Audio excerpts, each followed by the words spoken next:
All right, this is...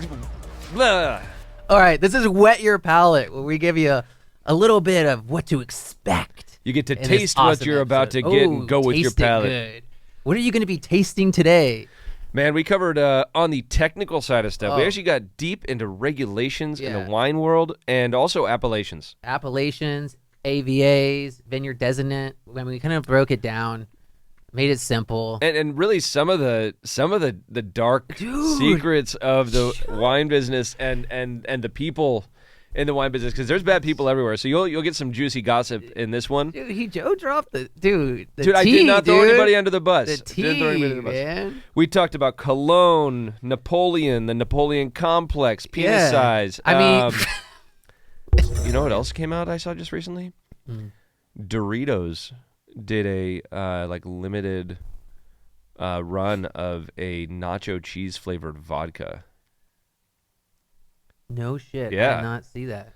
Yeah, so dog shit vodka tasting like nacho cheese, like, wow. Yeah. What do you, dude? We gotta taste that. Aren't you curious? I am. Yeah, here, look. Oh my gosh. Dude, it's not even cheap. It's fucking $65 a bottle. $65 a bottle so that I can take a shot that tastes like nacho cheese? You got to be a nacho cheese enthusiast to be like, yeah, I'm dropping 65 on a bottle of that stuff. Dude, hell yeah, though. Great publicity stuff, though. Them. Yeah. So when did they come out with that would go good with soft pretzel. So when did they come out like the one chip challenge in vodka form, just like super spicy? Like a shot, dude. That's a good idea. You should market that one. I think you'd probably have lawsuits. Somebody, dude, somebody would get hurt with that. They'd get it in their eyes or some shit.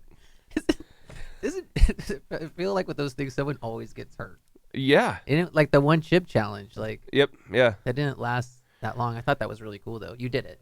I did a piece of it. That stuff is so hot. So we actually had one during like Christmas time. I think it was actually just last year. Yeah. And my dad was over, and my dad, like, he loves spicy food too. So like, I was like, Dad, I don't think you should do it. He's like, no, I'll just take a little bite. And the kids are like, yeah, just take a little bite. The kids had all done it before, so they know how serious this is, right?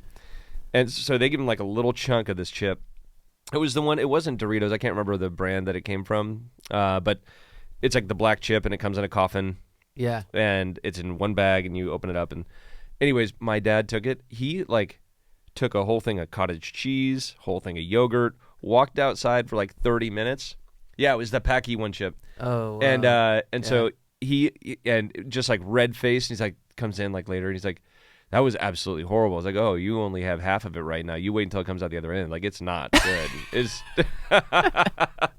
It pays you twice right there. So, but it goes to show you that you can do anything in the alcohol space. Yeah. That's what's, I think, interesting. You can do nacho cheese flavored vodka by Doritos, and you know they're going to sell out of that stuff. And it's not like a dare shot because it's not spicy, or it doesn't have like crazy weird flavors like, you know, Jägermeister or whatever. Like, I mean, cinnamon whiskey like Fireball, right? That became like the dare shot. These companies built their brands on being the dare shot, and there's nothing to be dared. It's just tastes like crap, you know. Anyways, well, so Fireball, dude. I mean, shit. Well, yeah, they made a boatload of money. Yeah, tons of money. I can smell you from here. What? Do I smell like nacho cheese? A little bit of nacho cheese with like a little essence of like the ocean spray. You can smell my cologne from there. No, it's like, okay, so it's cologne, because I feel like I've been smelling you a lot more. That sounds very provocative, Chris. Wait, stay with me. Because, okay, you said cologne, because I was just like, is it aftershave? Like, what? You're like, and you know, I'm just thinking, I thought winemakers, I mean, they didn't really wear cologne. Well, I got a couple reasons, okay? First of all, I could sit here and be like, well, Chris, I'm not really that much of a winemaker anymore because I'm an influencer, bro. That's what I thought. That's what I wanted you to say. Fuck you. Unfortunately, the business has grown, and so I'm not in the winery on a, like, you know, all day, every day basis. Yeah. I did love COVID for that though, because it got me right back in there.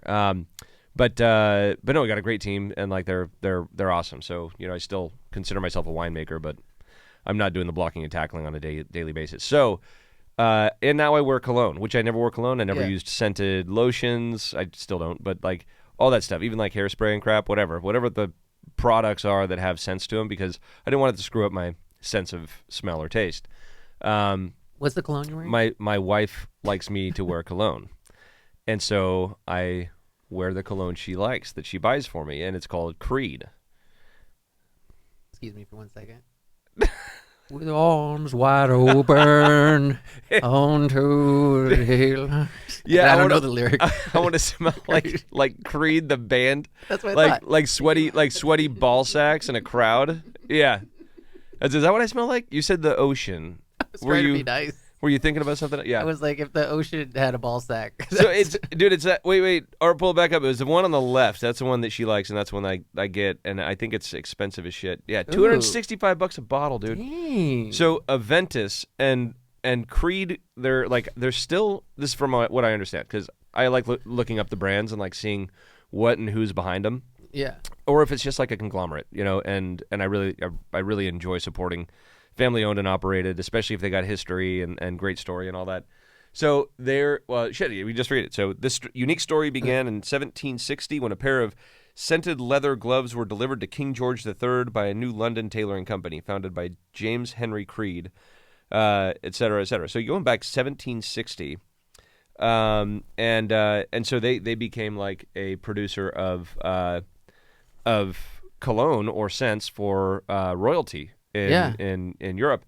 And I believe that Aventus scent by Creed is actually, I believe that was that Napoleon used that one. But you got to think, this is like before showers were a daily thing, right?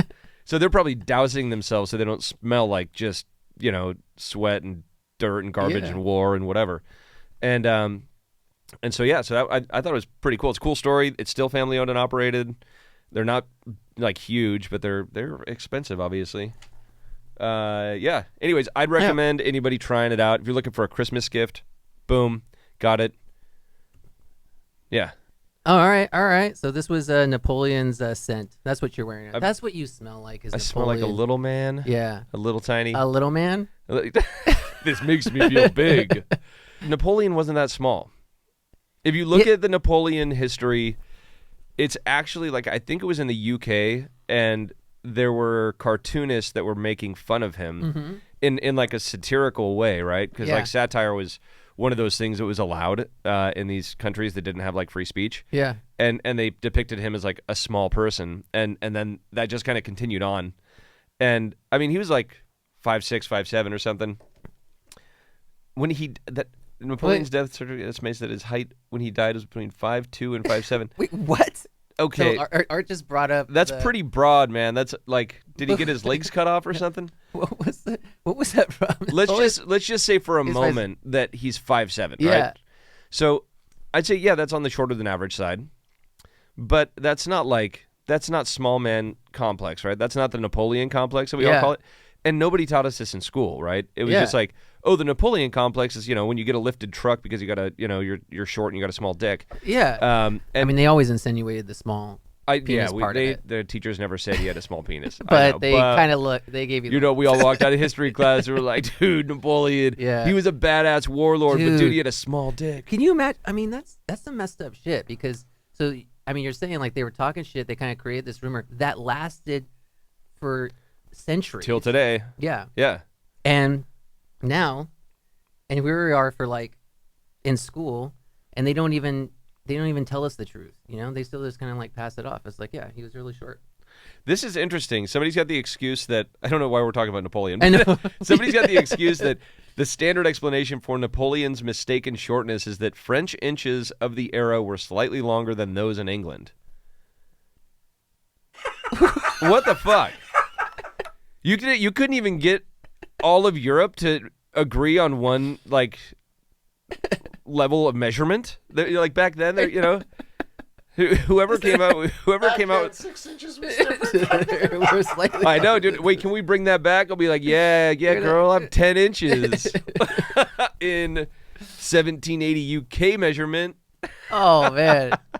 It must have been great, like living in a world without Google. Yeah, really. You just had to you took everything as like the truth. Like, okay. Yeah. Oh man! All right, so well, hey, let's get started on this. Yeah, because we could talk about Cologne and Napoleon and whatever else, but which is what everyone wants to hear about. They want to hear, yeah. I guess we'll talk about. We got to get into wine at some point, or entrepreneurship, or whatever the fuck else. Because that's what we do. Go with your palate. Woo!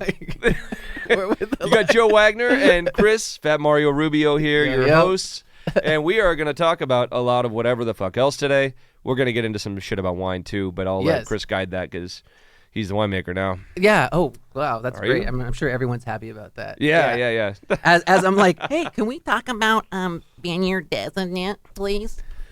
Do you want to talk about Vineyard Designate? Well, I know we've had conversations about this and kind of like just breaking it down to.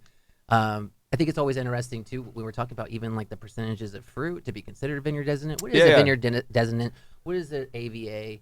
Like kind of like breaking this down for Appellation to. I'll try the best I can on this because some of this stuff I might be a little misinformed, but I think I got most of it. Okay? Is that well? You're sounding like a true influencer.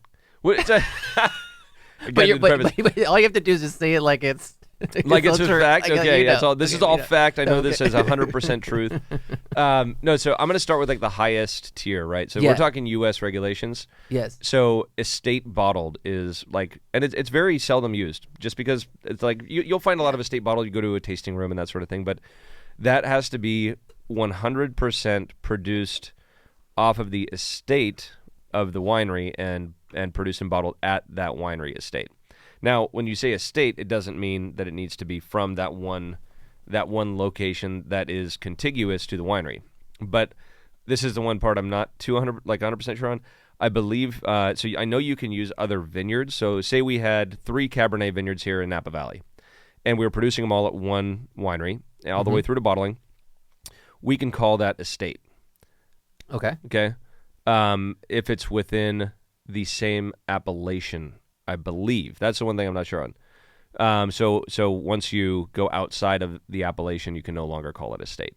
Okay. So if you're doing a Hell Mountain Estate Cabernet, I'm gonna have to fact check this. Okay, you guys can too. But I do know that's like the highest, most pure form of a bottling designation, right? Okay. Then you go to Vineyard Designates, and Vineyard Designates allow 5%. This is California, not so every state like Oregon has different laws too.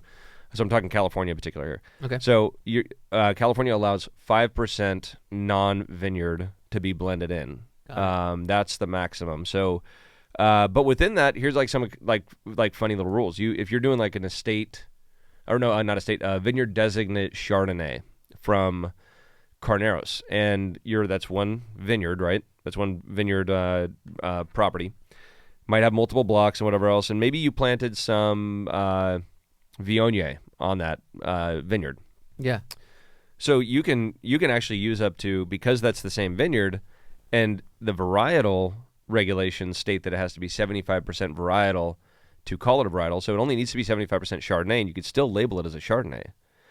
And if you say you had the blend of 25% Viognier, 75% Chardonnay, all from the same vineyard, you can still Vineyard Designate that as a Chardonnay from that Vineyard Designate. You can even add on top of that, add 5% Chardonnay from some other vineyard, really anywhere in the state. And it will still be a Vineyard Designate. Yeah. So and I think the reason that they did this as far as the regulations was so that there's a little bit of wiggle room. There's like not every year is great. Some people might want to blend in a little bit of something to like spruce it up a little bit. Whatever it was, whoever wrote those regs, whoever lobbied to get those regs passed, I'm sure there was like good reason, because it's all the same in every other wine growing region in the world. France has very different rules than we do here. They're, in Champagne, which is I'd say the most heavily regulated region in the world for production processes, they have much more lenient laws in what they can add during dosage. So we're very regulated on what you can add during dosage here, like brandy, grape juice, grape concentrate, wine, still wine, or just the same champagne when you're doing the disgorgement and then adding the dosage and putting the cork on. If you don't know what that's about, listen to our previous podcast. Yes. We talk a lot about champagne and the production. Really in depth in that. So, so they can add a lot more stuff to the extent of like what I'd call almost flavorings. And so like there's a sense that like the old world is pure, right? That there's so much purity there that it's just what came from the vineyard, but it's not the case. They have things that they deal with their difficulties in weather during the growing season, especially in areas that are as cold as Champagne. So as at the risk of damaging the brand of Champagne, they have created regulations that allow for the producer to maintain some element of consistency, vintage to vintage or bottling to bottling for that matter. So everywhere is different, but the regs generally follow whatever the kind of most extreme risk is that region would carry. And so, California it's a very broad state. I mean, it's like you have so many different climates, so many different soil types. So they do kind of have this blanketed approach, but I think that it does have some leniency with the exception of estate bottled, which is the strictest. Now, you get into like appellations or counties and what percentage, and they all vary from 5 to 15% that you can add in from other areas and still claim that appellation. And so it really just depends. Now, if you want to be pure about it, I mean, honestly, it sounds like a pain in the ass, right? You're getting fruit from all these different areas, and you're like, oh, we're going to maximize that. We're going to add into this, et cetera, et cetera. So it does kind of, I mean, if you're trying to stretch a blend, you could do it. If you're trying to doctor up a blend, you could do it. But if you're also just trying to I make this wine, this is how I do it every year, this is what I grow, and it's pure, then that's it. I'd say that there's a lot of wines, majority of wines out there that are appellated and stated by stated varietal as true to form, right? Vintage is another one.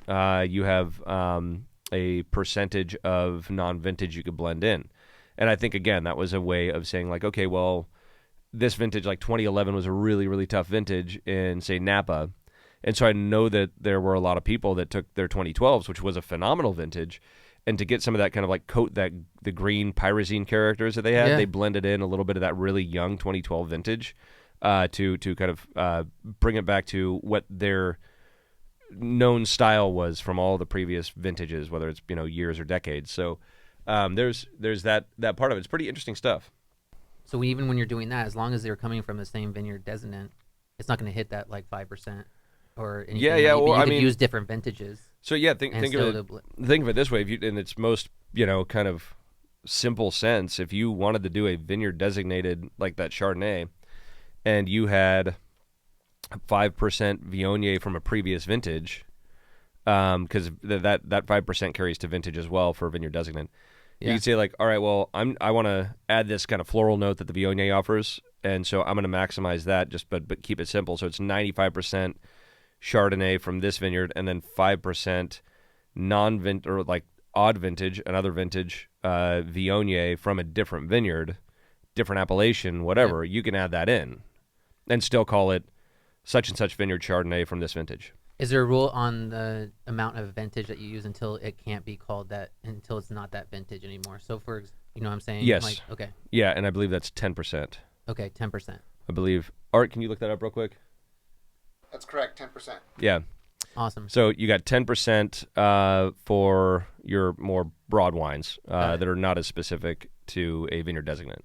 And if you were obviously going to go above that 10%, then that might be when you find wines that don't have they want to you're not allowed to have not allowed to have a vintage. So they won't say hey, this is 2022, 2023, and some of you actually could state that. You could state that. So there's a lot of really funny regs in here, and so take as example when we were making I'll take Bowen, our Tri-County Pinot Noir and Chardonnay, right?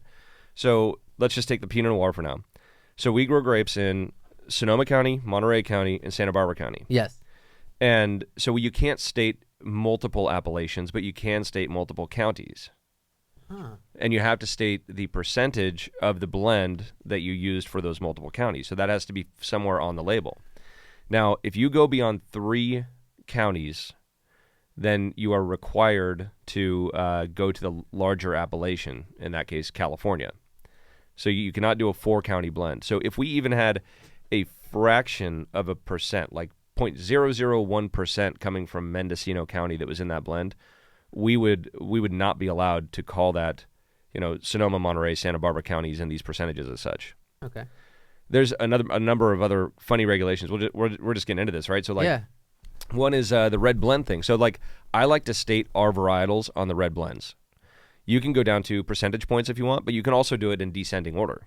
So if you read a back label and it says, this is a red blend of Zinfandel, Grenache, Petit Syrah, whatever, just keep it 3. Yeah. Then okay, cool. As long as Zinfandel was the most dominant varietal in that blend, and then what was it? Grenache was the second, Petit Syrah was the third, you're good to go. Here's the crazy part about it. Those 3 must, if you're stating them, those 3 must equate up to 85% of that total blend, and the remaining 15% can be whatever the fuck you want to put in. That don't have to be listed? They don't even need to be listed. Got it. No, but 15%. Yeah. But the ones you state need to equate up to 85% of that blend. So there's latitude there. So every one of these regs every one of these labeling regs has some leeway. Yeah. And I wish I knew the history. There was one that I was looking at. I was like, why is this even a regulation? It was passed in 1973 or 1974. There's no history along with the regulations. So I don't know what the motive was, but I would love, that'd be a great book for winemakers or anybody in the wine industry or just a connoisseur to read. Be what was the thought process in creating these regs and what was the impetus for it? And so that's one thing I it's really hard to find the source of where these regs came from. Yeah, that's cool. I didn't actually know that about when you're listing them in order. It's almost kind of reminded me of reading the nutrition facts. Yeah. Yeah, and they have similarly in food processing, it's not 100% what you see on the label, right? Yeah. So, and you don't really know so they leave a lot of leeway in food processing too. Even with the range of alcohol? Yeah, range of alcohol is stuff like that. You got, depending on what class you're in, you got 1% on either side of actual or 1.5% on either side of actual to make the statement. And really that one is probably the most logical, because if you think about it, if we're making, let's see, which we were just talking about Bowen Pinot Noir, right? If we're blending Bowen Pinot Noir and we got these 3 counties and a number of vineyards from each of these counties, then we can kind of run the numbers and say, what is the average, each one of these lots is this percentage of alcohol, right? And so we could run the numbers and average it out and say well, we think it's going to be 14.6, right? Cool. Okay. Then you get that blend together and it might be 14.8, 14.9, whatever, because you just you're never sure. You do it on a computer versus doing it in reality. So they give you that leeway. So we always try to say all right, we think it's going to be this. The reason we do this is because we have to go to the TTB, which is our federal regulatory body for alcohol, and we submit what's called a COLA, Certificate of Label Approval, is what that is. And so that'll state all of the pertinent information. Yep. An agent looks at it, they'll sign off on it, right? I want to get into the auditing thing too next, because that's it's funny. There's not a lot of accountability here. So all right, so they approve it, they send that back to you. You go to your printer, and your printer might say, they'll usually say, we won't even put you on schedule until you have a COLA. So until you have federal approval for this label. Then you go to the printer and you say, okay, can we get a date to get on press? And they'll say okay, we're 45 days out. And so you're, during that period of time, you're kind of trying to get all your ducks in a row. And you're all right, we're planning to bottle now 60 days from this moment, right? Yeah. We're going to get the labels in. We'll have our glass. We'll have our capsules, corks, whatever it is, boxes. And so you get all that coordinated. You get your bottling date, and then you start your blending. And then that alcohol might come out as at a slight difference from what you thought it was when the computer crunched the numbers. You put it all in Excel and say, this many gallons at this much, at this percentage of alcohol, et cetera, et cetera. And so it might be off a couple tenths of a percent. So they give you the leeway to do that. Got it. Which that makes sense to me. Now, the thing is that the TTB doesn't typically just come out, or even our state governing body, the ABC, they don't typically just come out and randomly audit. So there has to be a problem first, or somebody who came forward and said, we think that there's something fishy going on over here, or whatever it might be, and they'll come out and audit you. They do random audits still, but it's not very common. And so they'll go through and they might just pick like we got audited for Elawan, I don't know, 6 years ago maybe. Yes. So we had 2 agents come out, and thank God we keep all of our book work really tight. Yeah. And they were asking about where the origins of the fruit are. And so we do what's called a backtrack report. I hope I'm not like boring the hell out of people. No, I mean, so we have it all like in our database. So Yeah. you print it out as a backtrack report, and it basically says like, here's the total gallons that were bottled. Here is every wine movement. So the last that you're going to see are like the blends, and then you'll see the blend codes, and those blend codes correlate to lot codes, and those lot codes correlate to like when we received it at the winery and fermented it, and then that receipt correlates to a vineyard where it was sourced from. Yeah. And so you're able to go all the way from the vineyard, the grape, all the way through to the final blend. And it shows everything, and then they'll correlate that to everything from your label statements to your marketing material and whatever else, and make sure you're all good. And so it was all fine and dandy. But like that's where I know I've seen, you know, wines and tasted wines where it's like, I don't know about that. Yeah. You know, and so it's like, you know, if they get audited and it shows that they're doing some funny business, like there's this one dude, I'm not going to name his name. He got chased out of town. Nobody would work with him anymore because he was bringing fruit in. This dude was fucked up, man. I think you mentioned. Did I mention him in the past? Yeah. So he was a vineyard manager, and then he took over a small winery, like leased it or something, to start making his own wines. Yeah. And what he was doing was he was farming for all these guys, like really, you know, high-end producers, right? And what he would do is on the pick nights, he would go out there and pick, but then he would like take 2 bins of the fruit. And you're talking like Napa Cab predominantly, right? So you're talking like $15,000-$20,000 a ton fruit. He was skimming. He was skimming. He was doing that. He was doing another thing too. So he was skimming, and then he would claim it as coming off of like one of his own vineyards. So his increase in yield. So that was just straight up theft and illegal. Yeah. Right? And then there's also the TTB issue that says, well, it didn't actually come off of that vineyard because we know it came off of this vineyard. Yeah. And after it was all found out. Now, the other thing he was doing was he was just going in and changing like the appellation of origin. So he might have gotten like Syrah from Lodi and then just been like, bringing it in, and then be like, oh, it's actually Napa Valley Cabernet. And he would just write that down as if it came off of whatever one of his ranches, and then he made it into wine, and then he was able to sell it as Napa Valley Cabernet. So all of this waterfall of just really bad judgment, bad decisions, and illegal play came down on him, and I think he spent some time in federal prison. Oh, wow. But he, like, before he even got tried, he was like, everybody's like, dude, I mean, even before that, I got a fishy feeling about this guy. Yeah. I looked at a vineyard with him once, and I was like, I don't even know if you, like, manage this property. Like, there's some shady shit that goes on in wine country. Yeah.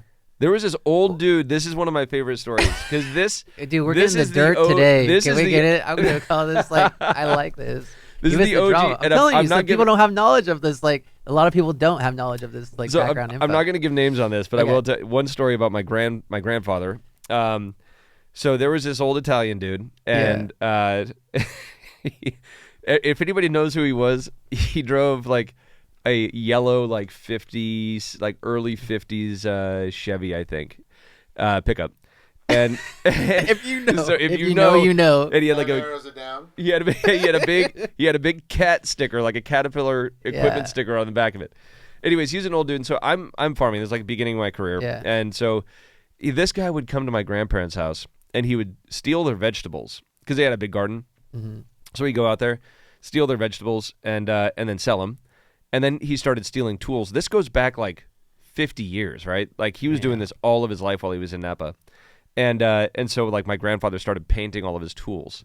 And then he'd like put like his emblem on, like paint a stencil on all of his tools. So if they disappeared and they came up somewhere, it's like it used to, like tools really fucking meant something back then. That was the Wild West, yeah. So this guy, I run into him like near my grandparents' house, and like I was always friendly with him. He's probably like 65, 70 years old at this time, right? And I'm like in my early 20s. Oh, so you're gonna roll up on him hard. And when I was working in the vineyard, and he comes up and he's like talking to me and everything, and he's like, yeah, I got he's like, well, you looking for any equipment? I was like, well, yeah, we're looking for whatever. I gave him like, you know, just like the quick list of a couple implements for tractors that we were looking for. And he's like, you know, I think I got some. I'll get back to you. And so like a week later, he's like, come on out to this ranch. I'm storing some stuff here.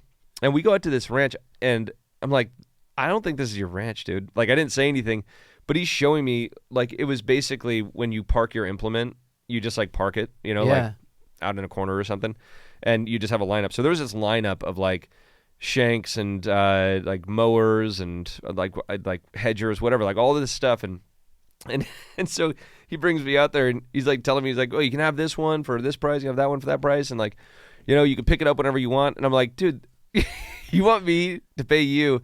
I think it was on property.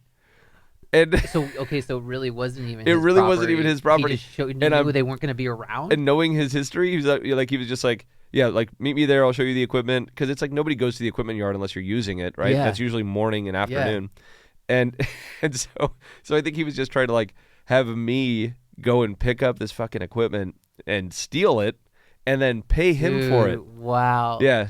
Like that's some of the shady shit. So people do that shit still. Wow. It's just at different levels, shady. I think now. Like with this dude that was doctoring up paperwork and stealing fruit. Like that was the same thing, just a different level, different mechanism, I guess. Yeah. Wow, man. How did we get into that? I don't know. We were talking about That's auditing. Crazy. That's auditing. Well, you brought up the TTB, which I think is interesting for people to know. So that, I mean, they started in, like, I think 2003, and that was basically they separated from ATF. Oh, right? yeah, It's yeah. Like, so like they're, and so I think it's just good to explain that this is Alcohol, Tobacco, Tax and Trade Bureau. Yep. And so they're strictly handling taxation and regulating what you've been talking about. I mean, like, really the business of things, right? It's not so. And they do a good job, but I will say that they're, and I'm not a big fan of big government, as you might know, right? But like, are you, dude? If you just tuned in, I do know that they are understaffed, right? Yeah. So like they don't have a lot of people working in the TTB office. Yes. Like generally, if we have an issue with our colas or something, they send them back and say this needs to be adjusted. We're talking to like the same person like every time. Like and there's only like a handful of those people that are actually going through. Like think about this. Say I don't even know how many people it is that are doing label approvals. It's probably like 4 or 5, and they're doing like 14 to 15,000 labels a year, right? Yeah. Maybe less than that, because you don't need a full label approval every time if you don't have any major changes on the label. So, anyways, what I find really interesting about the TTB is that while they're very small, as far as one of the government agencies, they're the second largest revenue source for the federal government. Wow. Second largest. After, guess what? My favorite, the Internal Revenue Service. Number one takes the cake. Oh my goodness. Yeah. Of course. So, but no, it's big money. Like they, and so I don't think that they don't have the resources, and nor would they be able to. How do you scrutinize all of those labels that are out there, right? So yeah.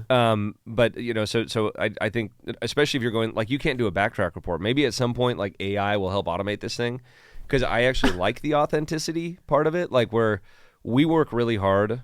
Like I'm telling you, we have one person on the winemaking team that is dedicated, maybe even one and then somebody else's extra time too, dedicated to managing every movement and every location of the wines, where it's going, how the final blend turns out, making sure all of our inventories are up to date.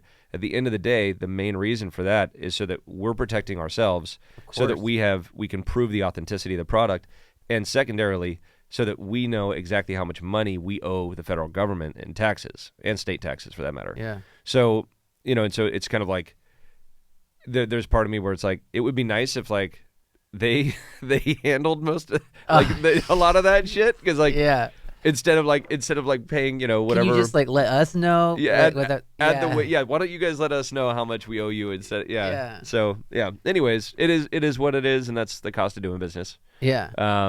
And so you just build it into your plan. Well, I thought it was really interesting when I was looking into it as in regards to AVAs. So now I don't know. Correct me if I'm wrong, but it seems like it said that you could submit for an AVA to the TTB group or individual to get an approval on a new AVA. On a new AVA. Yeah. And so do you have any weigh in on this, or do you feel like there's like new AVAs popping up? Like, would you feel like, do you think it's all? No, there was a proliferation of AVAs through like the 90s, when I think they just weren't. It was shoddy shoddy research that was being done. Yeah. I don't want to like minimize people's efforts because I know people went through a lot of efforts and brought in, some real big guns to assess the weather patterns and show the differentiation between one appellation to another, and elevations playing a role, soil types playing a role, like all of these things played a role. And some of them really are meaningful, right? Like, I actually think, like, if you look at Willamette Valley, I think Willamette Valley actually, by and large, they've expanded it. But like the first Willamette Valley AVA was really like, they had good intentions there, and it made a lot of sense, right? Yeah. And I'm gonna bag on Russian River, which I shouldn't because we make wines out of Russian River, but just keeping it real. this is just how it is, dude. Like you can't. So the AVA was already established as the Russian River Valley, and then a couple of big guys owned some properties that were just like within a couple miles of Russian River appellation, and so they pushed and pushed and pushed to prove that there were similarities to those areas where their vineyards were already laying. And you got to think about the premium on Russian River, right? Yeah. Let's say right now you're looking at probably, I don't know, $200,000 an acre for Russian River, like good Russian River land. That's farmable. That's plantable acreage. You go outside of that and you might be looking at something at half that price. Yeah. So that's the value that an appellation name carries. And so they were able to pull the Russian River Valley a couple times actually into a point where it's now a massive appellation, and it does degrade the value of that appellation. There are other things that do bug me about appellations. Like if you're driving through Napa Valley up Highway 29, yeah, and you see these appellation signs, right? Yeah. There, dude, you like it's a fucking road. That's the border. Like Oak Knoll. There, yeah. So we got Oak Knoll. Like you cross Rutherford, like you cross Zinfandel Lane, and you're moving from Rutherford Appellation to St. Helena Appellation. Yeah. And I'm like, dude, the soil on this side is the exact same as the soil on that side of the road. Yeah. Right? Like, and the climate, it's the same. So, like, why are you taking political boundaries such as a road and using that as your reasoning for an appellation of origin? It doesn't make any sense. Yeah. You got to really, like, and so I guess what I was saying earlier was people have pushed this stuff through, and the TTB, I think, was just kind of like, okay, it makes sense. Good for the industry, point of differentiation, et cetera, et cetera. And so they allowed a lot of this stuff through. Now to get a new appellation, it is not easy. They do scrutinize it, and they should. So I shouldn't submit? Dude, yeah, submit one for like your backyard. That's what just your backyard, for. Dude. Actually, put like some soil in a half a wine barrel, plant one grapevine, and be like, "This is the Rubio appellation. There's nobody that has this soil." So if we could break it down, so with an American viticulture area, AVA, yes, American viticultural area, viticultural. Yeah, thank you. So this is going to be a big group of appellations. We can break it down to that when you're talking about. I'm just trying to make this like easy to digest for people. Okay, even if they're not really even into the. Let's go from the hierarchy, okay? Yeah. Okay, so we got let's start with the world, right? You can actually appellate a wine as the world. Yes. Right? And then you can get grapes or wine from anywhere. Okay. Okay, then you go down to the I think it actually goes to North America. And then it goes down to America, United States. Okay. And then down to state by state, California. And then within the state, I'd say the broader is county. And there are only a few instances where so it goes county and then appellation. And there's only a few instances where the appellation crosses over a county line. Like Carneros, you have Sonoma Carneros and Napa Carneros. Okay. Right? But still, it's Carneros. And you have to designate which one of those Carneros. Carneri, is that the plural of Carneros? I'm kidding. So then it's appellation. And then you go down to what we call a nested appellation. And that is an appellation within an appellation, and the TTB has been not liking that very, very much at all, right? There was one that was just approved, though, and that was West Sonoma Coast. Oh, yeah, you're telling me. Which is nested and also goes outside of, but partly nested within the Sonoma Coast appellation. Why they chose that name is because we live in such a pansy-ass society now that nobody wants to offend anyone, and they didn't want to come up with a name that actually had some character to it, some grit. Yeah. And so they're like, let's just call it West Sonoma Coast since we couldn't all agree on one thing. And, I mean, classic West Sonoma County, whatever. What is the old adage? It's like, I got to think about this. Anyways, we'll get back to it. Yeah. I was always thinking, because you brought up a good point with the AVAs being separated by like a road or something, and you're talking about the soil like just being the same. And I thought like the point of creating these AVAs was the uniqueness with all those distinct territories. Yeah, like right? a reliance like upon a character from a region, right? Yeah. But you're saying that we might get into a place where there's some that are pretty similar, if not. At least the borderlands are very similar, right? So, and so like there was talk that I always think about was Santa Lucia Highlands, which awesome appellation. It's within Monterey County, and it's one single appellation, and it is like one of the most true and legit appellations in the state. Yeah, that's my personal opinion. It is the foot slope, so like you got the Sierra de Salinas in the back. And then you got this heavier soil down in the valley floor where they grow all the vegetables, right? Now, it's this like really nice kind of like the benchland that has been the eroded soil from the mountains before it got into the flats. And so that is the Santa Lucia Highlands. So it's got like a nice slope to it, by and large, like say 10 to 15% running off, and it's great climate, great soils, whatever else. It's like really a good spot. So yeah, there it is right there. That little tiny thing Art right has there. brought it up on the screen right now. Number 77. Number 77. And so, very small appellation. What I like about it is that it's still predominantly, like the vast majority of it, is run by, like, farmed, and wines are made by families. And the quality of the grapes is always good down there. It's just a very consistent area. So I love the place, but I love the people behind the place. That's what really makes it different. Yeah. Now, because they've all kind of stayed true to their core. So, like, I always tell people, they're like, what would you do if you were picking a wine randomly off a wine list? Or a Pinot randomly off a wine list? I'm like, Santa Lucia Highlands every time.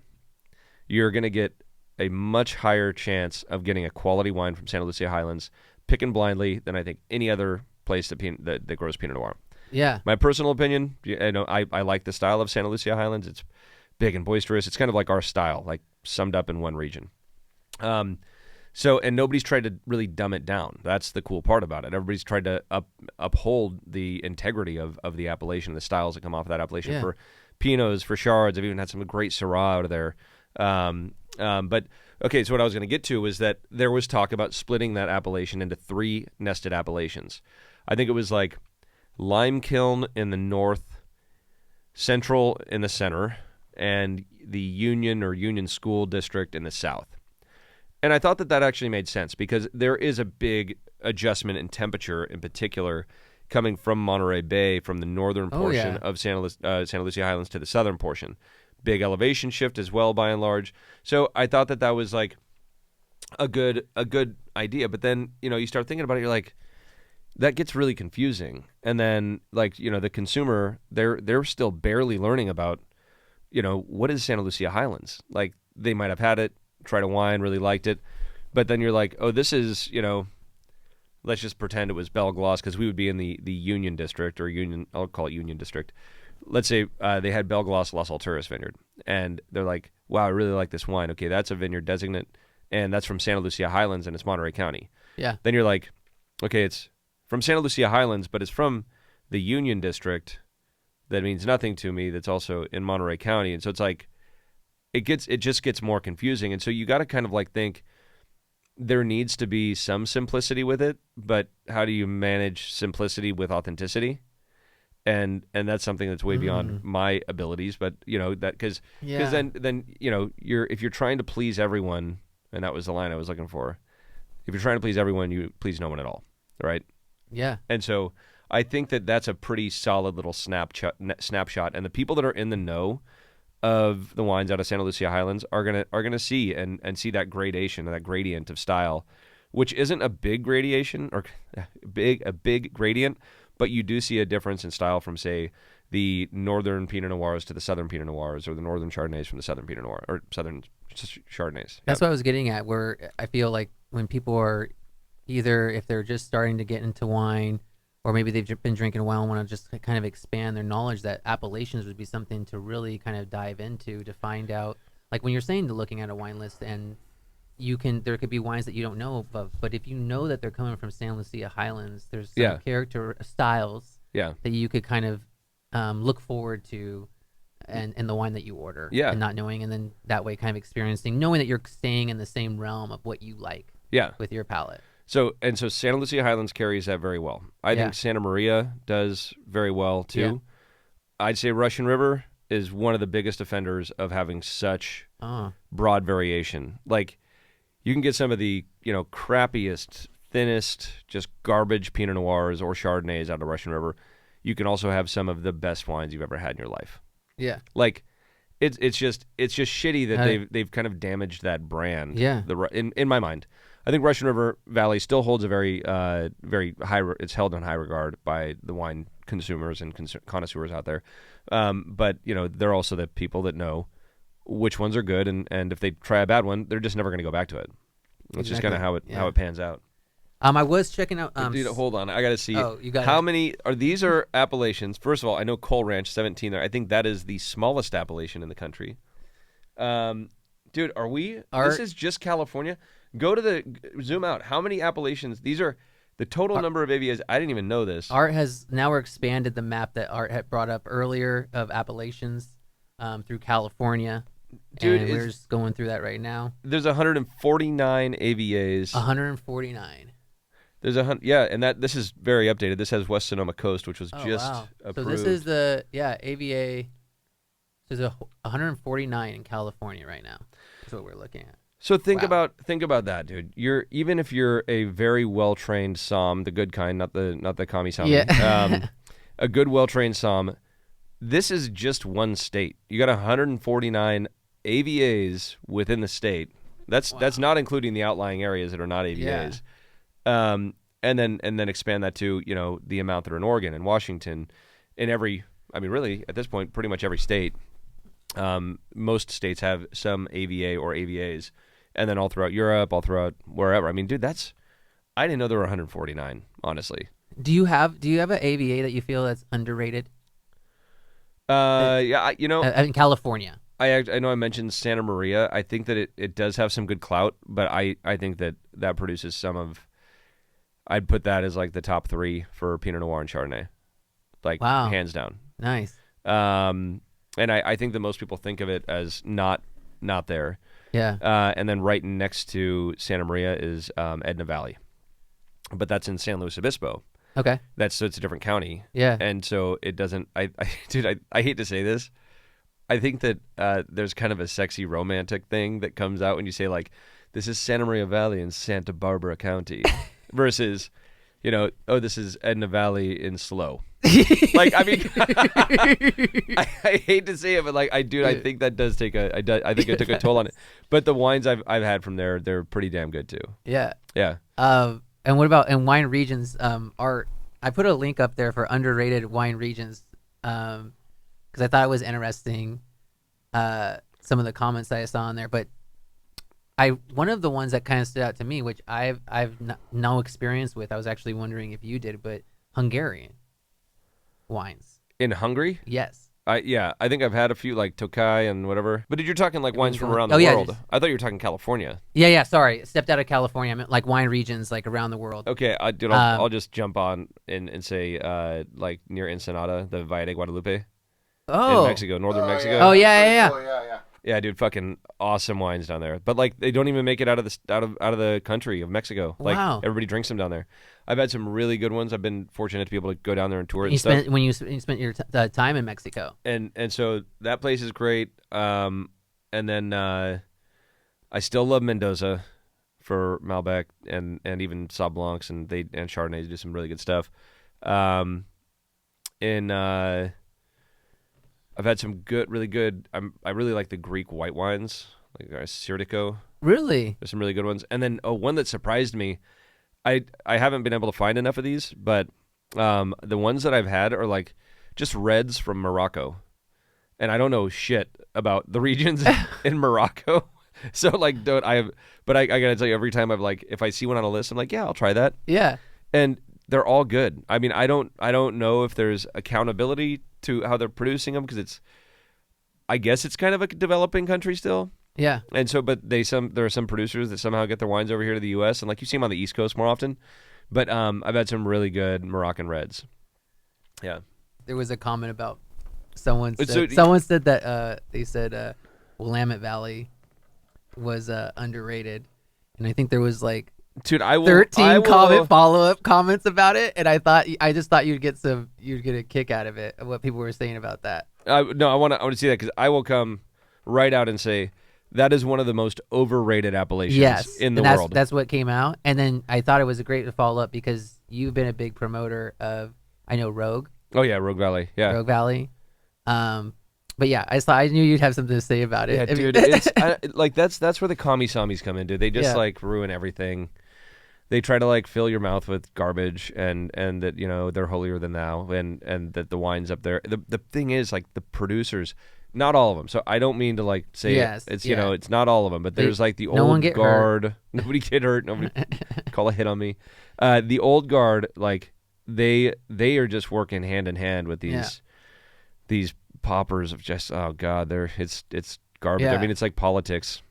I think that's where it comes back into like the educational piece of like really have some fun diving into these appellations and educating yourself on all the AVAs. I mean, damn, just in California, we just realized there's 149.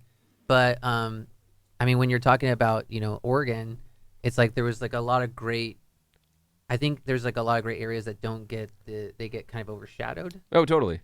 Well, and this does get into politics. I mean, I can tell you, like, there are agencies up there that are funded by every grape that is picked in Oregon, and they're kind of like quasi industry, quasi government agencies that so the money goes into the OLCC. I'm gonna rip some shit off. We're gonna rip some shit before we go the into Oregon Liquor Control Commission receives this money and then funnels it out to this agency. So it's a grape tax, and you pay a certain dollar on. It's like not cheap either, on every ton that goes into the OLCC, and the OLCC is supposed to be putting that money towards marketing the Oregon appellations, the Oregon wine business, right? Well, they funnel that over to pretty much a group that is all Willamette Valley based people. Oh man! And all they do is go out around the country and internationally and tout Willamette Valley.